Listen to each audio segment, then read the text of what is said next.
आज माननीय सर्वोच्च न्यायालय का अडानी के मामले में एक बहुत ही महत्वपूर्ण फैसला आया है। वो फैसला जहां एक और सराहनीय फैसला है,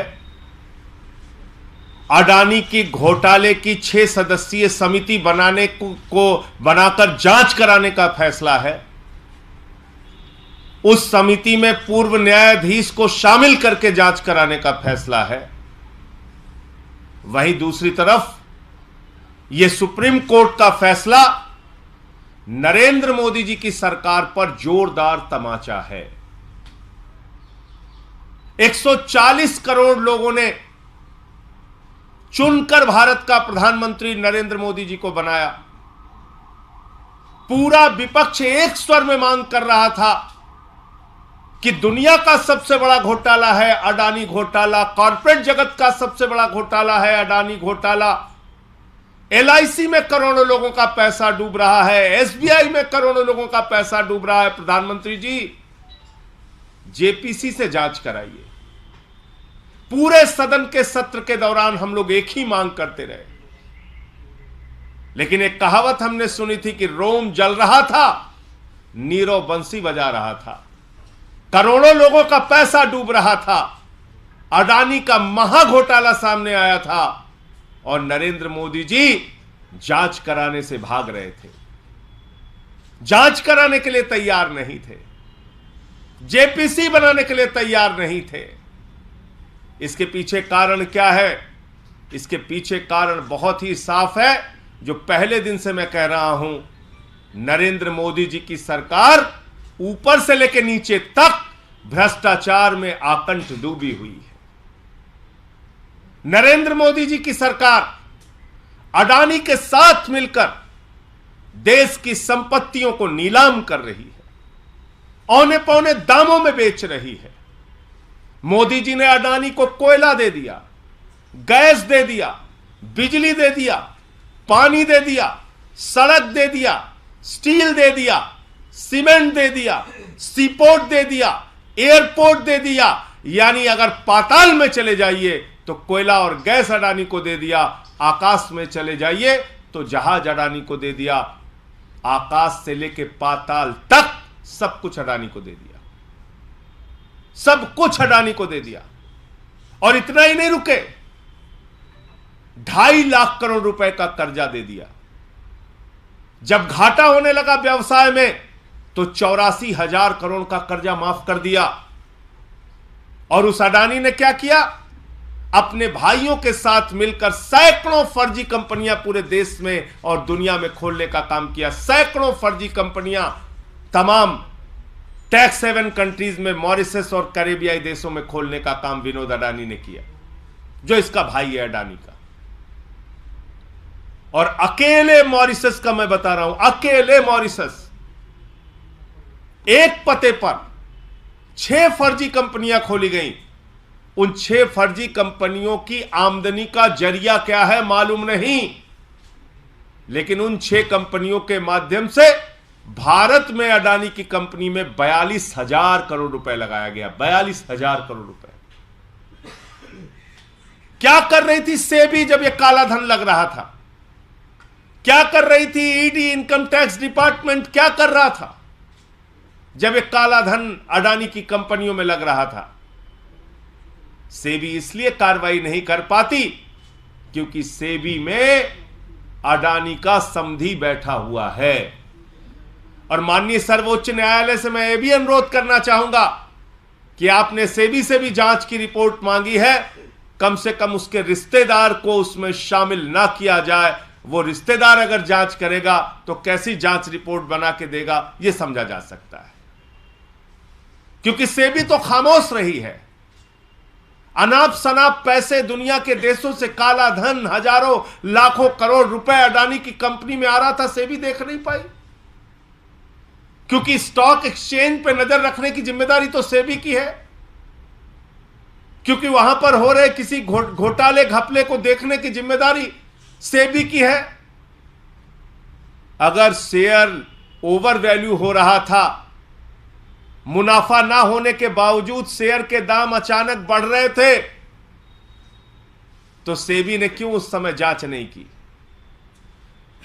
एलआईसी का करोड़ों रुपए डूब गया, हजारों करोड़ रुपए डूब गया। एसबीआई ने हजारों करोड़ का कर्जा दे रखा है।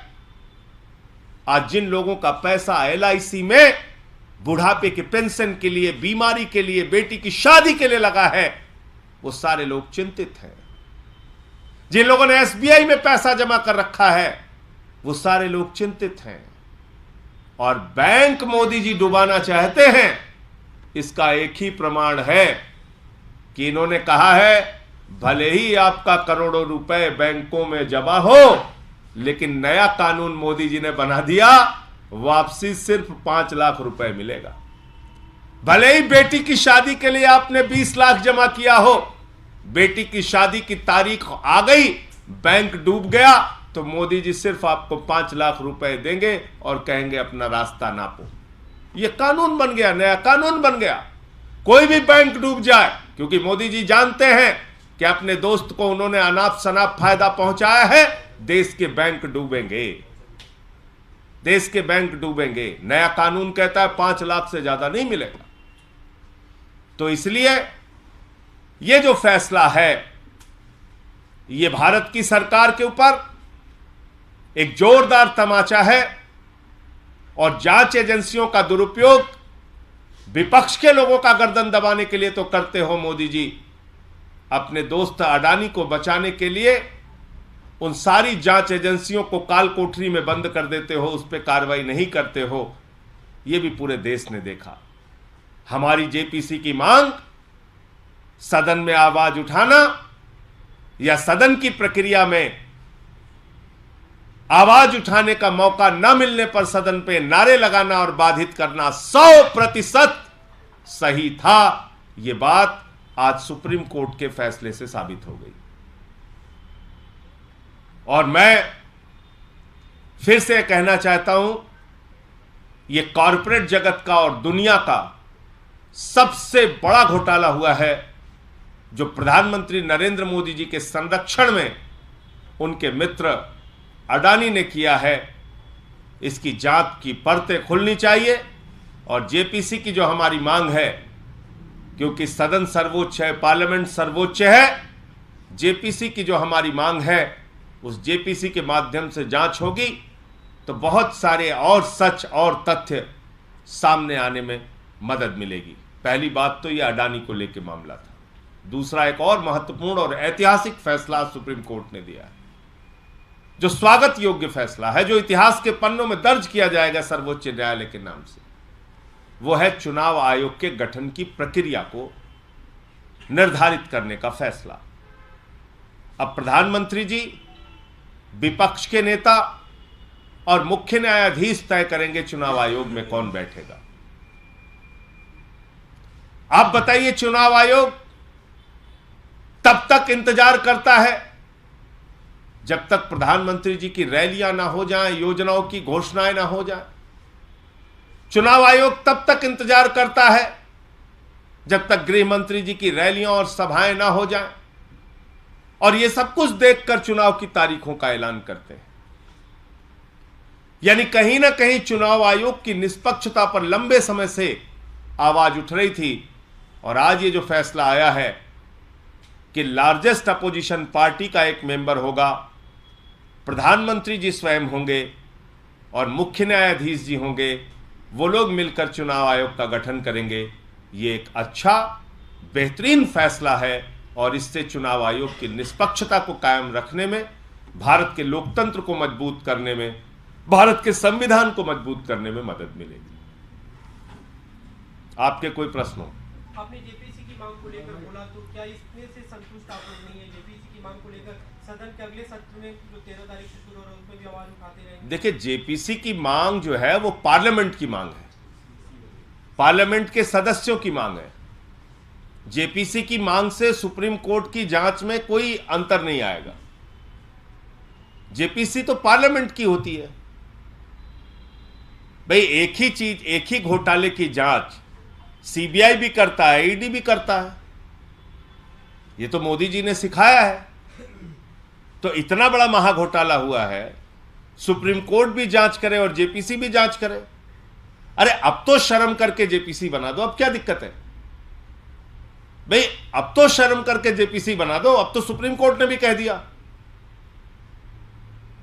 तो ऐसा नहीं है कि जेपीसी बनाने का या जेपीसी के गठन करने की कोई प्रक्रिया इस फैसले से बाधित होगी, कतई बाधित नहीं होगी। आज प्रधानमंत्री जी चाहे जेपीसी बना सकते हैं। ये जो नई कमेटी बनाई गई है, क्या इसके बाद विपक्ष के तमाम जो सवाल थे सीईसी को लेके और इलेक्शन कमीशन को के रोल को लेके वो खत्म हो जाएंगे, या फिर सीबीआई डायरेक्टर का भी अपॉइंटमेंट इसी तरह की कमेटी से होता है, वहां भी आपके सवाल बरकरार रहते हैं? देखिए, ऐसा है कि जो सरकारी नियंत्रण था, यानी सरकार जिसको चाहती थी बिठाल देती थी चुनाव आयोग में, कम से कम इस फैसले से वो बात खत्म होगी। अब इसमें विपक्ष भी शामिल हो गया और मुख्य न्यायपालिका भी शामिल हो गई, मुख्य न्यायाधीश भी शामिल हो गए। तो कहीं ना कहीं जो एक सरकारी नियंत्रण था चुनाव आयोग के गठन में, वो खत्म होगा इससे। विपक्षीयता की मांग फिर से उठी है। बीते दिन चेन्नई में तमाम विपक्षी दलों के जुटे थे और मल्लिकार्जुन खड़गे ने वहां से एक तरह से अपील की कि सभी विपक्षी दलों को एक साथ आना चाहिए। डीएमके का उन्होंने उदाहरण दिया कि जब भी डीएमके साथ में चुनाव लड़ा कांग्रेस के, वहां पे कांग्रेस पार्टी की सरकार बनी। तो क्या आम आदमी पार्टी के देखिए ऐसा है कि विपक्षी एकजुटता का एक आधार होना चाहिए। इस बात को हमारे नेता अरविंद केजरीवाल जी ने स्पष्ट तौर पे कहा। जब उद्धव ठाकरे जी से भी मुलाकात हुई तब भी मीडिया के सामने आके कहा कि विपक्ष इस देश के लोगों को महंगाई से निजात कैसे देगा, बेरोजगारी से निजात कैसे देगा, महिलाओं की सुरक्षा कैसे सुदृढ़ हो पाएगी, एक खाका क्या है विपक्ष के सामने इस देश को देने का, भारत को दुनिया का नंबर 1 देश बनाने का, पहले वो तय होना आवश्यक है। और बाकी इस समय जो चुनौतियां हैं, जिस तरह से जांच एजेंसियों का दुरुपयोग हो रहा है, महंगाई बढ़ रही है, बेरोजगारी बढ़ रही है, किसानों को उनके फसल का दाम नहीं मिल रहा है, गैस का सिलेंडर जिस हफ्ते मन होता है, जिस महीने मन होता है बढ़ा देते हैं, तो ये सारे प्रश्न हैं। आप बताइए, फ्री सिलेंडर देने की बात कही थी अमित शाह जी ने उत्तर प्रदेश के चुनाव में, अभी ठीक होली के पहले उन्होंने तोहफा दे दिया, 50 रुपए घरेलू सिलेंडर महंगा हो गया, 350 रुपए कमर्शियल सिलेंडर महंगा हो गया। तो इन लोगों की बातों और वादों का जो भरोसा टूटा है, एक तरफ वो मुद्दे हैं और दूसरी तरफ हमारे सामने क्या सपना है इस देश के लोगों के लिए, वो एक सपना, वो एक व्यू, वो एक विजन तैयार होना चाहिए और तब हम लोग विपक्षी एकता की बात करें, ऐसा अरविंद केजरीवाल जी का और पार्टी का मानना है। G20 देशों के विदेश मंत्री आए हैं, चीन के भी आए हुए हैं, कांग्रेस विरोध कर रही है, आम आदमी पार्टी व्यापार और रिश्ता खत्म करने की कई बार मांग कर चुकी है चीन से। इस दौरे को, इस पूरे समिट को किस तरीके से देख रहे हैं चीन के? देखिए, ऐसा है कि दोहरा रवैया मोदी जी की सरकार का और भारतीय जनता पार्टी का चीन को लेकर रहता है। कभी तो इनके चेले निकल पड़ते हैं मैदान में, सामान का बहिष्कार करो, ये दुकान तोड़ेंगे, वो दुकान तोड़ेंगे। अरे भाई, कोई चीनी सामान बेच रहा है, वो तो पैसा देके ला रहा है, तुमने खोला है मार्केट, वो तो भारतीय है बेचारा, उसने बैंक से लोन उठाए हैं दुकान खोलने के लिए, तो भाजपा के गुंडे उसकी दुकान तो तोड़ने पहुंच जाते हैं। लेकिन उनके जो नेता हैं आदरणीय प्रधानमंत्री नरेंद्र मोदी जी, वो चीन के प्रधानमंत्री को झूले पे घुमाते हैं, झूला झुलाते हैं, आओ झूला झुलाते हैं तुमको। तो ये दोहरा चरित्र नहीं होना चाहिए। वो लोग हमारे जवानों की शहादत के लिए जिम्मेदार हैं, हमारी सीमाओं पर घुसपैठ करते हैं, उनके साथ हमारी सेना मुठभेड़ करती है, अपने जान हथेली पर रख के सीमा की सुरक्षा करती है। आप एक बार भी भारत की सीमाओं की सुरक्षा का विषय उनके सामने नहीं उठाएंगे और खाली उनको झूला झुलाएंगे, और आपके चेले जो है भाजपा के, वो चीनी सामानों का विरोध करने की नौटंकी करेंगे, तो ये बात तो ठीक नहीं है, ये बात ठीक नहीं है। तो इसलिए एक स्पष्टता के साथ अपना मत चीन के मुद्दे पर भारत की सरकार को रखना चाहिए।